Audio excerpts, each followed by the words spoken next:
I met a gypsy. Well, what I think is cool about what you're doing, what anybody in the podcast space is doing, right, is when there was Racer X early on, when I was there, and Trans World kind of followed the same program, wasn't so much about racing results, right? Because about the personalities in the sport. That was really what drove those publications early and made them popular. They were doing interviews with the guys at home or like off the track, just so that you got to know them, right? You get to know the people, because you can watch them at a race and you like their style or their gear is cool or this guy's really fast, but like you don't really connect until you know them as people. That's what locks people in. Like I used to be a pretty big basketball fan. I watched football pretty regularly, and then I kind of just lost. I didn't have a team anymore. And once you don't have a team or a player that you're like, I love this guy, man, it's so easy to just drift away and lose interest. And so I just put that to motocross. Like, man, we got, and so like I look at Racer X, and they've, since Davey took over MX Sports, and I'm not talking shit, but like, this is just facts. You can go look at it. That publication has drifted more towards race results and racing because he uses it as a marketing tool, right? And it's smart on his part. That's where his bread and butter is. So, and Transworld's gone away. And so like, what's left for to get to know the athletes, to get to know the team managers? What are these mechanics like? What do the drivers go through? You know, people that are really fans of the sport, they want to know all that shit. That's the stuff that they really eat up. They get the race results like as they're happening online.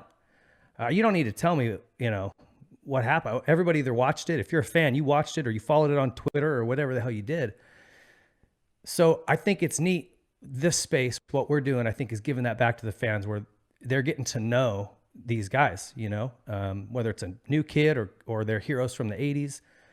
It's giving them a chance to really get to know those people and connect with them and see what type of person they are. And if they do connect and they go, that dude's badass.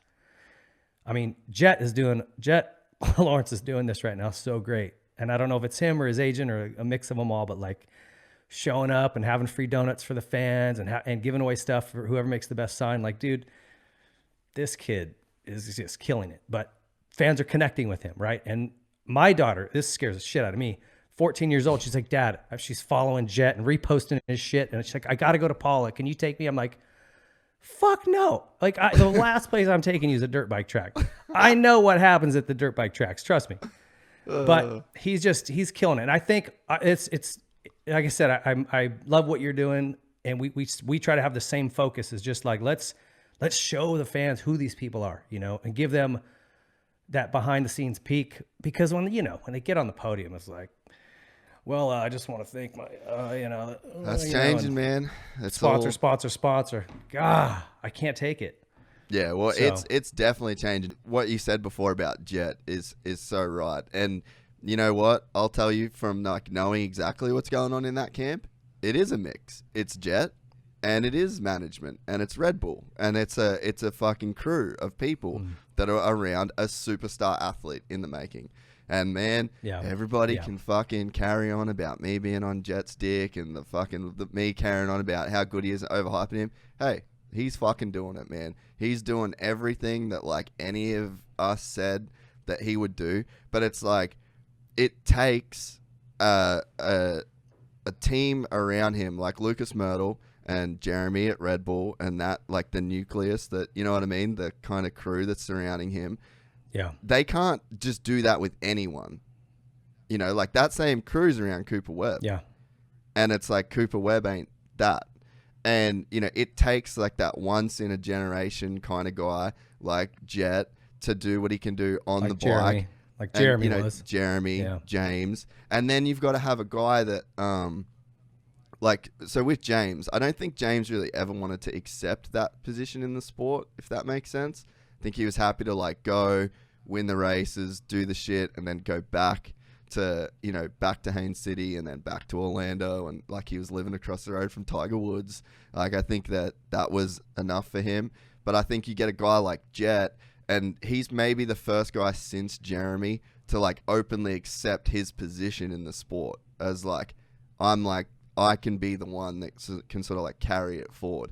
And then it's like you've got the team around him, but that team around him needs like the star athlete to make it happen as well. And then I think that Aaron Plessinger is probably the next guy that's going to be like a real legitimate superstar in the sport. And he's just got the personality. Like, he doesn't really have like the team around him, you know? So there's like a few elements that have got to come together.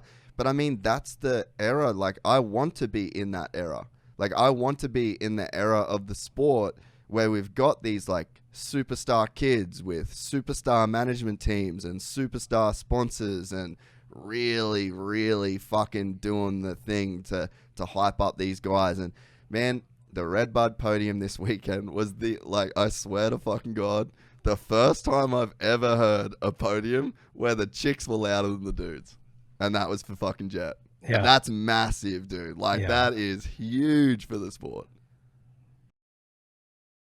If you enjoyed this content, please like and subscribe. And to listen to the full 3-hour podcast, search Gypsy Tales in your favorite podcast platform or click the link in the description below.